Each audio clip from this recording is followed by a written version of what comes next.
महात्मा गांधी राष्ट्रीय ग्रामीण रोजगार गारंटी योजना मनरेगा से राष्ट्रपिता महात्मा गांधी का नाम हटाने और योजना को कमजोर करने के कथित प्रयासों के विरोध में हिमाचल प्रदेश कांग्रेस ने आज राजधानी शिमला में जोरदार विरोध दर्ज करवाया। कांग्रेस ने शिमला के ऐतिहासिक रिज मैदान पर राष्ट्रपिता महात्मा गांधी की प्रतिमा के समक्ष उपवास कार्यक्रम आयोजित किया। इस उपवास में मुख्यमंत्री सुखविंदर सिंह सुक्खू, उप मुख्यमंत्री सहित मंत्रिमंडल के सभी सदस्य शामिल हुए और उन्होंने महात्मा गांधी की प्रतिमा पर श्रद्धांजलि अर्पित कर केंद्र सरकार की नीतियों के खिलाफ अपना विरोध प्रकट किया।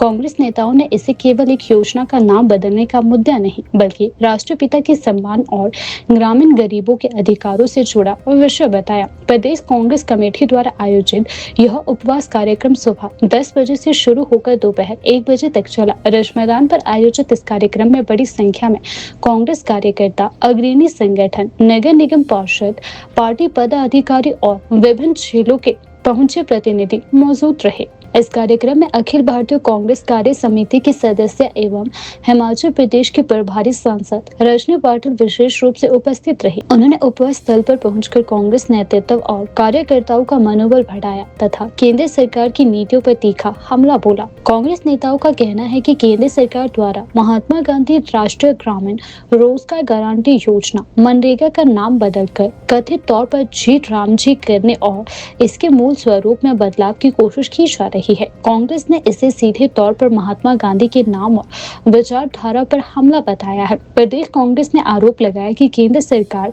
मनरेगा को कमजोर करके ग्रामीण क्षेत्रों में गरीब मजदूरों और जरूरतमंद परिवारों से रोजगार का अधिकार छीनना चाहती है। मुख्यमंत्री सुखविंदर सिंह सहित कांग्रेस कार्यकर्ताओं ने महात्मा गांधी को श्रद्धांजलि अर्पित की। उन्होंने कहा कि इस योजना ने करोड़ों ग्रामीण परिवारों को रोजगार और सम्मानजनक जीवन देने का अवसर दिया है। कांग्रेस के कार्यकर्ताओं ने कहा कि यदि केंद्र सरकार मनरेगा के नाम से गांधी का नाम हटाने या योजना की मूल भावना से छेड़छाड़ करने का प्रयास करेगी तो कांग्रेस हर स्तर पर इसका विरोध करेगी। उन्होंने स्पष्ट किया कि यह मुद्दा केवल राजनीति का नहीं, बल्कि राष्ट्रपिता के सम्मान और गरीबों के अधिकारों का है। इस उपवास में मुख्यमंत्री के साथ साथ डिप्टी सीएम और सरकार के सभी मंत्री एक साथ उपवास पर बैठे। इसे कांग्रेस के एकजुटता का प्रतीक बताया गया। कांग्रेस नेताओं ने कहा कि हिमाचल सरकार गरीबों, मजदूरों और ग्रामीण जनता के साथ मजबूती से खड़ी है। उपवास स्थल पर कांग्रेस के वरिष्ठ नेताओं ने केंद्र सरकार से मनरेगा को लेकर स्पष्ट स्थिति रखने और किसी भी तरह के बदलाव को तुरंत वापस लेने की मांग की। कांग्रेस नेताओं ने आरोप लगाया कि केंद्र सरकार लगातार मनरेगा के बजट में कटौती कर रही है और भुगतान में देरी हो रही है, जिससे मजदूरों को परेशानियों का सामना करना पड़ रहा है। उन्होंने कहा कि मनरेगा के जरिए मिलने वाला रोजगार ग्रामीण परिवारों के लिए बेहद जरूरी है, खासकर ऐसे समय में जब महंगाई बढ़ रही है और बेरोजगारी गंभीर समस्या बनी हुई है। कांग्रेस ने कहा कि मनरेगा का मूल उद्देश्य हर ग्रामीण परिवार को 100 दिन का रोजगार उपलब्ध कराना है, लेकिन केंद्र सरकार इसे कमजोर कर इस उद्देश्य को खत्म करना चाहती है।